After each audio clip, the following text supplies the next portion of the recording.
Hello, আমি মধুরিমা। আশা করি সবাই ভালো আছেন। মধুরিমা ও তার কথা কাহিনী চ্যানেলে আপনাদের সবাইকে স্বাগত জানিয়ে ব্লগটি শুরু করছি। ইনি হলেন আমাদের গুরুদেব শ্রী শ্রী দুর্গাপ্রসন্ন পরমহংসদেব। মা গুরুদেবের চরণে তুলসী দিচ্ছে। আজ তো রবিবার, তাই মা গুরুদেব আর তার সাথে আমাদের বাড়িতে যেসব ভগবানরা আছে তাদের সকলের পুজো করছে। আমিও পুজো করি, আমিও পুজো করতে খুব ভালোবাসি, কিন্তু রোজ দিন তো করা হয় না, বাড়ি থাকি না, তাই আমার মাই পুজোটা করে।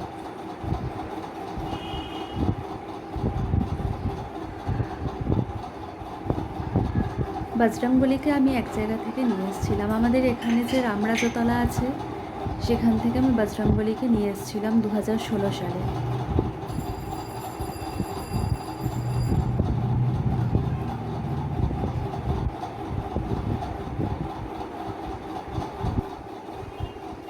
মা শিব ঠাকুরকে পুজো করছে। আমাদের গোপালটা বড়ই ছোট, গোপালটাকে একদম দেখাই যায় না। একদিন গোপালের আলাদা করে ফটো তুলে আপনাদের দেখাবো।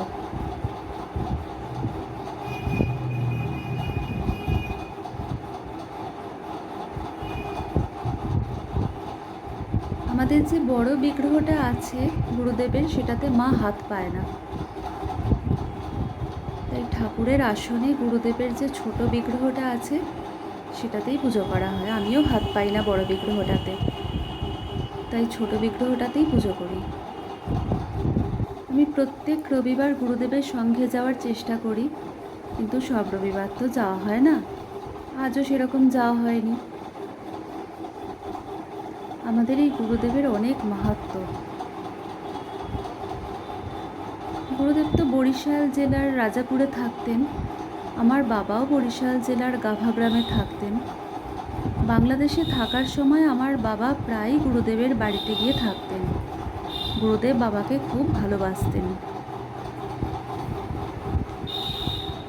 আমার পরিবারে আমার দাদু, ঠাকুমা, জেঠু সবাই এই গুরুদেবের দীক্ষিত ছিলেন। তারপর তো দেশভাগের পর বাবা এদেশে চলে আসেন। এদেশে এসে গুরুদেব থাকাকালীন বাবা নাকতলায় শ্রীগুরু সংঘ আশ্রমে প্রায়ই যেতেন এবং পলাশীতেও যেতেন। কিন্তু গুরুদেব দেহ রাখার পরে বাবা সম্পূর্ণভাবে নাকতলার আশ্রমে যাওয়া বন্ধ করে দেন এবং শ্রীগুরু সংঘ থেকে বাবা সম্পূর্ণরূপে বিচ্ছিন্ন হয়ে যায়। বাবা শুধুমাত্র মহাষ্টমীর মহাযজ্ঞে মানি অর্ডার করে পলাশীতে টাকা পাঠিয়ে দিতেন, আর পরবর্তীকালে দেখতাম মহাষ্টমী কেটে যাওয়ার পরে বাইপোস্টে আমাদের বাড়িতে বিভূতি আসতো।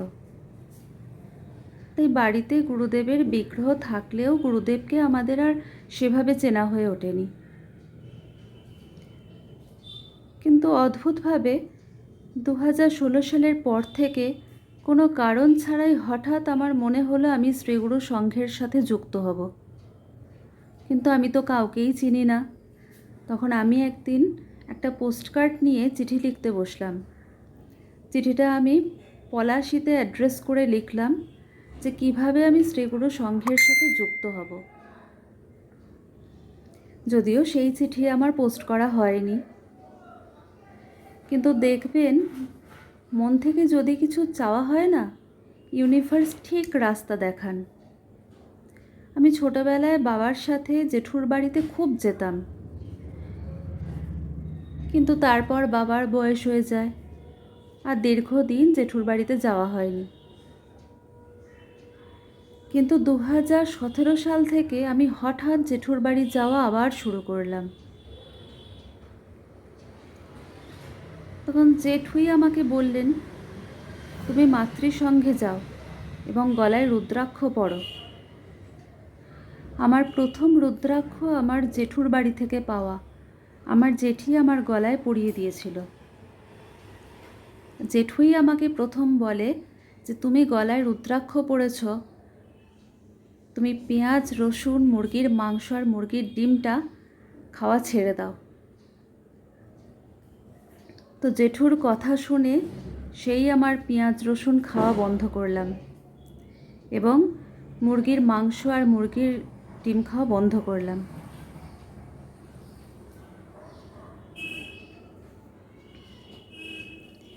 এরপর আমি তো হাওড়ায় কিছুই চিনি না, জেঠুর বাড়ি পানিহাটি। একদিন দিদিকে ফোন করলাম, দিদি বলতে আমার জেঠুর মেয়ে, ওর সাথেই একদিন ওদের ওখানে পানিহাটির শাখা সংঘের মাতৃসংঘে গেলাম। এরপর আমি তো বাড়িতে মঙ্গল ঘট রাখবো, মঙ্গল ঘট কোথায় পাবো ভাবছিলাম।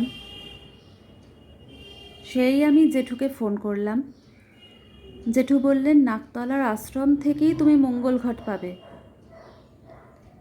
মাকে নিয়ে চলে গেলাম নাকতলায়, ওখান থেকে মঙ্গল ঘট আনলাম। এরপর হাওড়ায় তো কিছুই জানি না, আমার বাড়ি হাওড়ায়। আবার একদিন নাকতলায় গেলাম, গিয়ে নাকতলায় বললাম যে আমি হাওড়ায় মাতৃসংঘ করতে চাই।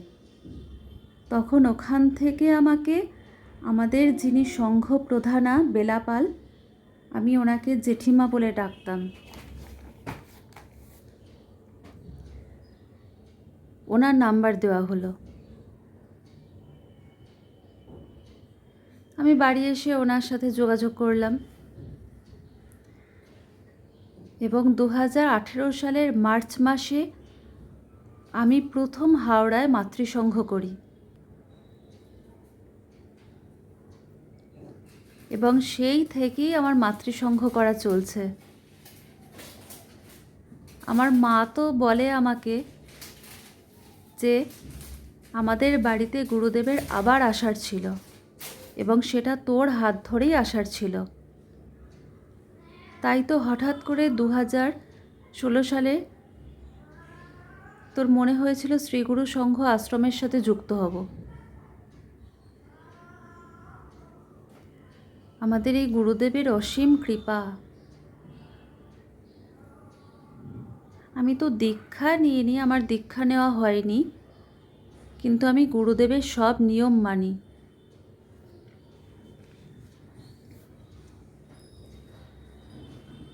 আমার বাবা এই 1 সপ্তাহ আগে খুব অসুস্থ হয়ে পড়েছিল। আমি সঙ্গে সঙ্গে মাতৃসংঘে গেলাম। মাতৃসংঘে যাওয়ার পরে আমি বলিও নি, আমাদের যিনি পুজো করেন গুরুদেবের, শিখা জেঠিমা, উনি আমাকে গুরুদেবের চরণের তুলসী দিলেন আর বাতাসা দিলেন, দিয়ে বললেন বাড়িতে গিয়ে তোমার বাবাকে খাইও। বাবাকে এসে খাওয়ালাম, খাওয়াবার পরে বাবা পুরো ম্যাজিকের মতো ভালো হয়ে গেল।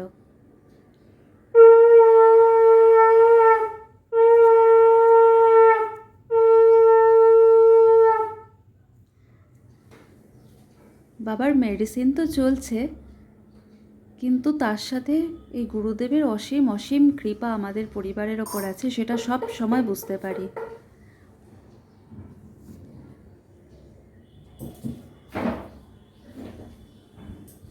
তাই কোনো বিপদে পড়লেই আমরা একটাই নাম সব সময় উচ্চারণ করি, শ্রীগুরু জয়, শ্রীগুরু জয়, শ্রীগুরু জয়।